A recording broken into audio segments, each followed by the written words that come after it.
It's November 2004, paper 2. The topic is functions. The function is defined by f of x is modulus of x square minus 8x plus 7 for the domain 3 till 8. By considering the stationary value of the function, show that the graph of y equals to f of x has a stationary point at x equals to 4 and determine the nature of the stationary points. Alright. Stationary point निकालने के लिए आप इसको derivative भी कर सकते हैं और आप इसको कंप्लीटिंग स्क्वायर फॉर्म में भी लेकर आ सकते हैं, ठीक है। तो हमारे पास है x square minus 8x plus 7। Completing square form के हमारे पास कुछ स्टेप्स होते हैं। क्या होता है भाई कि जो भी आपके x के साथ लिखा हुआ हो उसको आपने डिवाइडेड बाय 2 करना है। तो मैंने भी यही काम किया। मेरे पास x के साथ लिखा हुआ है -8, तो मैंने -8 को 2 से डिवाइड किया, आंसर आ गया -4। और जो भी आंसर आएगा उसका स्क्वायर स्क्वायर क्या हो जाएगा 16, वो आपने ऐड भी करना है और सब्ट्रैक्ट भी करना है। तो ये हमारे स्टेप्स होते हैं कंप्लीटिंग स्क्वायर के। तो मैंने कहा +16 और -16।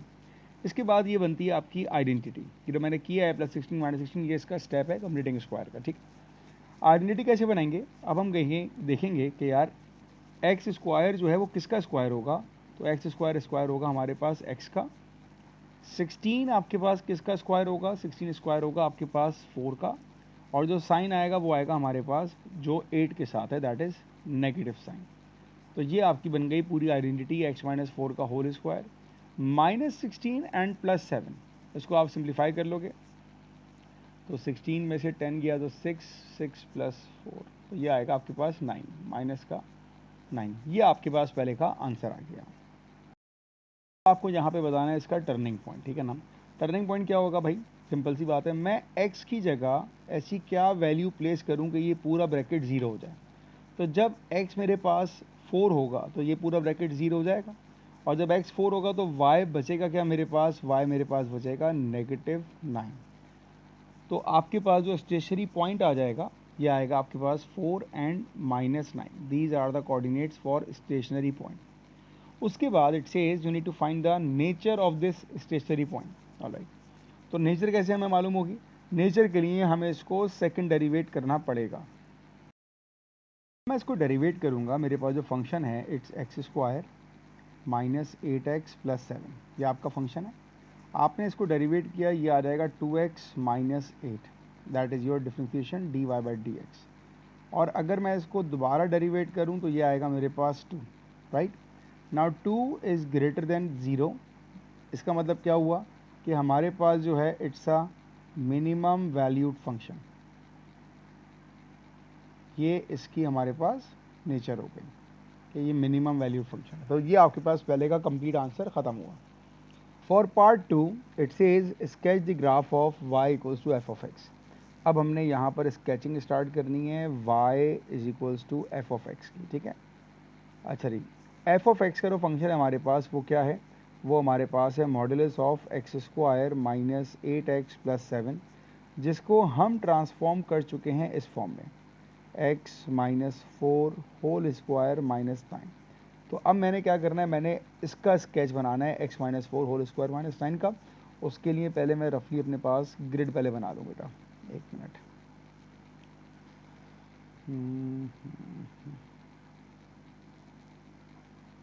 ग्रिड बना के थोड़ा मेरा काम आसान हो जाएगा और अच्छा नज़र आएगा, ठीक है। तो ये मैंने ग्रिड बना ली। अब इस ग्रिड पर हम पहले क्या करेंगे, पॉइंट्स मार्क करते हैं। तो x पर हम कर देते हैं 1 2 3 4 5 6 7। माइनस पे ग्राफ हमारा नहीं जाएगा। वाई एक्सिस पे हम स्टार्ट कर रहे हैं 1 2 3 4 5 6 7 8 9। 1 2 3 4 5 6 7 8 एंड 9। तो नेगेटिव पॉजिटिव हमारे पास एक्सिस मार्क हो चुके हैं। मेंशन कर देते हैं हम, ये वाई एक्सिस आ गया और ये हमारे पास हमारा एक्स एक्सिस आ गया, ठीक है। ऑल राइट, अब आपके पास वैल्यूज पॉइंट मार्क करते हैं, ठीक है। हमारी इक्वेशन है y is equals to modulus of x-4 whole square -9। अब देखें, बहुत ही सिंपल सी टेक्निक बता रहा हूँ। सबसे पहले आप अपना जो टर्निंग पॉइंट था जिसको हम कहते हैं स्टेशनरी पॉइंट, उसको मार्क करें। स्टेशनरी पॉइंट हम निकाल चुके थे प्रीवियस पार्ट में, दैट वाज -4 4 एंड -9। तो स्टेशनरी पॉइंट था हमारे पास 4 एंड -9। तो स्टेशनरी पॉइंट को अगर मैं मार्क करूँ तो 4 और -9 ये वाला पॉइंट आया, ठीक है, सही, ये पॉइंट आ गया। अच्छा, चूंकि हम लोग कर्व को डिज़ाइन कर रहे हैं, ड्रॉ कर रहे हैं मॉडुलस वाले को, तो हमें पता है कि यार माइनस वाली वैल्यूज हमारी रिफ्लेक्ट होकर आ जाएंगी पॉजिटिव एक्स एक्सिस पर। तो जो 4 पे -9 है ये चला जाएगा 4 पे +9, ये काम होगा मॉडुलस की वजह से, ठीक है, ये पॉइंट रिफ्लेक्ट हो जाएगा। बाकी पॉइंट देखते हैं। अगर मेरे पास इसी इक्वेशन में x 0 आ जाए, अगर मैं x को 0 मतलब मैं निकाला हूँ y इंटरसेप्ट, तो ये क्या हो जाएगा y is equals to modulus of x -4 मतलब -4 का स्क्वायर एंड -9, ठीक है, -4 का स्क्वायर 16 -9 इट्स 7। तो जब आपके पास x 0 होगा तो y का आंसर आ रहा है 7। ये पॉइंट को मार्क कर देते हैं, ये आ गया 0,7, that is the intercept point, ठीक है बेटा। अच्छा, और क्या आएगा मेरे पास, और क्या करेंगे, जब हमारे पास y 0 होगा उस पर हम निकालते हैं x क्या होगा। तो y को 0 प्लेस किया, उसी इक्वेशन में हमारी इक्वेशन क्या थी, x -4 होल स्क्वायर -9, ठीक है। तो अब ये हो जाएगा हमारे पास x -4 whole square equals to 9, apply root on both sides, तो x -4 इक्वल्स टू +-3। तो एक दफ़ा हो जाएगा x -4 इक्वल्स टू +3 और एक दफ़ा हो जाएगा x इज इक्वल्स टू, हाँ, x -4 इक्वल्स टू -3। तो जब -4 मारेगा प्लस हो जाएगा तो 7 हो जाएगा, और जब -4 हो जाएगा तो 1 हो जाएगा। अब आपके 2 पॉइंट्स आ गए, कौन कौन से आ गए भाई, ये आ गए मेरे पास 1,0 पर और 7,0 पर।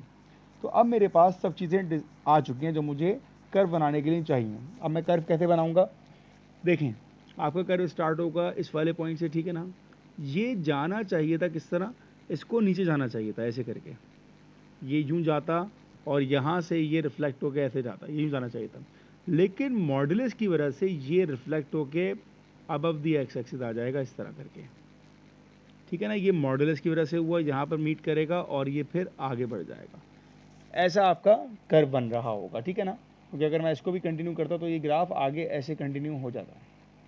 अच्छा जी, ये तो आपका आ गया स्केचिंग वाला पार्ट, ठीक है। अब स्केचिंग वाले पार्ट पे आप ये नोट करो कि आपको क्या दिया हुआ है, आपको डोमेन दी हुई है 3 से लेके 8 तक। तो ज़रा मैं ये देखता हूँ कि जब मेरे पास x की वैल्यू 3 थी तो y का आंसर क्या आ रहा था, डोमेन पे लेकर आते हैं, ठीक है। तो जब x मेरे पास 3 था तो y क्या हो जाएगा, y इज इक्वल्स टू, इसी इक्वेशन में मैं x की जगह 3 प्लेस कर रहा हूँ। तो जब मैंने x की जगह 3 प्लेस किया तो ये क्या रहेगा, 3 -4 -1 का स्क्वायर 1 1 -9 इट्स -8, आना चाहिए -8, लेकिन क्या हो जाएगा ये, इट विल बी +8। तो मेरे पास 3 पर जो आंसर आ रहा है इट्स +8, मतलब ये वाला आंसर आया, ये एक पॉइंट आ गया मेरे पास 3 पर। और अब मैं प्लेस करूँगा x की जगह, दूसरी वैल्यू क्या दी है मुझे, 8 दी है, उसी इक्वेशन में x की जगह मैंने 8 पुट किया, तो 8 -4 4 का स्क्वायर, 8 -4 4 का स्क्वायर और -9 16 -9 7। तो 8 पर जो आपका आंसर आ रहा है 8, ये वाला पॉइंट 8 पर आपका आंसर आ रहा है 7, तो 8 पर आ रहा है मेरे पास 7, ये आ गया आंसर। ऑलराइट, ये मेरा ग्राफ का आंसर आ गया। तो अब जो आपकी डोमेन है, अब सिर्फ मैं उसका ग्राफ डिज़ाइन करूँगा जो आपको डोमेन दी है, तो आपकी डोमेन के हिसाब से जो आपका कर्व होगा ना वह ऐसा जाएगा, सिर्फ आपकी डोमेन के हिसाब से यहाँ तक जाएगा ये, ठीक है, और इसके बाद ये 8 तक ऐसे मूव कर रहा होगा ये। तो मैं इसको हाईलाइट भी करता हूँ, जो आपका फाइनल आंसर होगा ना वो ये फाइनल आंसर होगा, that will be your final answer, ये आपका फाइनल आंसर है, ठीक है ना। वो सब जो मैंने आपको बैक पे बताया वो पूरा एक्सप्लेन किया कि ये ग्राफ कैसे बन रहा है, लेकिन आपका जो फाइनल आंसर है वो सिर्फ ये पार्ट है जिसको मैंने ब्लू से हाईलाइट किया हुआ है, ये आपका कर्व बन गया। ऑलराइट, ये आपका पार्ट 2 का कर्व बन गया। अब आते हैं नेक्स्ट पर, find the range of F. अब ज़रा रेंज देखें, आपके पास रेंज कहाँ से कहाँ तक मूव कर रही है। ये जो पोर्शन मैंने हाईलाइट किया हुआ है, ये जो पोर्शन मैंने हाईलाइट किया है, इस पोर्शन में जो हाईएस्ट वैल्यू आपको मिल रही है दैट इज़ दिस वन 9। तो इसका मतलब ये हो गया कि अगर हम बात करें कौन सा पार्ट है ये, दैट इज़ योर पार्ट 3। अगर हम बात करें पार्ट 3 की, जिसमें हम निकाल लें रेंज, तो मेरे पास डोमेन क्या है, पहले मैं डोमेन लिख रहा हूँ, डोमेन है मेरे पास 3 से लेके 8 तक। इस 3 से लेके 8 तक में जो मेरे पास रेंज आ रही है वो कहाँ से कहाँ तक आ रही है, हाईएस्ट पॉइंट क्या आ रहा है मेरे पास 9, 9 से ऊपर तो ग्राफ मेरा नहीं जा सकता, तो 9 से नीचे या 9 तक रहेगा, ये तो आ गया हाईएस्ट पॉइंट। और लोवेस्ट पॉइंट क्या आ रहा है इस डोमेन में? लोवेस्ट पॉइंट आ रहा है मेरे पास 0। तो मेरी जो रेंज होगी वो ये होगी। रेंज कहाँ से आ रही है बेटा? अब आपको मैं लिख के ही बता रहा हूँ यहाँ पर, इन द हाईलाइटेड रीजन। जो आपका रीजन हाईलाइट है उसमें आप देखें मैक्सिमम मिनिमम वैल्यू क्या आ रही है, तो मिनिमम उसमें आपको 0 नज़र आएगी और मैक्सिमम आपको उसमें 9 नज़र आएगी। तो ये आपकी रेंज हो गई। नेक्स्ट वन, ये आपका क्वेश्चन हो गया। The function g is defined by the same equation for the domain 3 to k, determine the largest value of k for which g inverse exist. देखें, इसकी एक बहुत आसान सी ट्रिक है, वो याद रखिएगा। आपने जब इसको कंप्लीट स्क्वायर में लिखा था तो आपके पास आया था x minus 4 whole square minus 9, ऐसे ही आया था ना। अब आप मुझे बताएं कि टर्निंग पॉइंट क्या आया था? टर्निंग पॉइंट था इसका 4, निकाला था हम लोगों ने।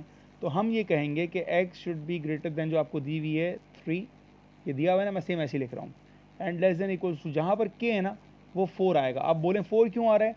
4 इज़ द टर्निंग पॉइंट। तो कभी भी सवाल आपके पास ऐसा आ जाए ना कि हाईएस्ट वैल्यू लोवेस्ट वैल्यू जहाँ पे जी इनवर्स आपका एग्जिस्ट कर रहा है, तो आप सिर्फ ये देखोगे कि आपका टर्निंग पॉइंट कहाँ आ रहा है या ये ब्रैकेट 0 कहाँ हो रहा है। तो आप ये कह सकते हो इस केस में k का आंसर हमारा आ जाएगा 4। और ये हमारा क्वेश्चन हो गया कंप्लीट।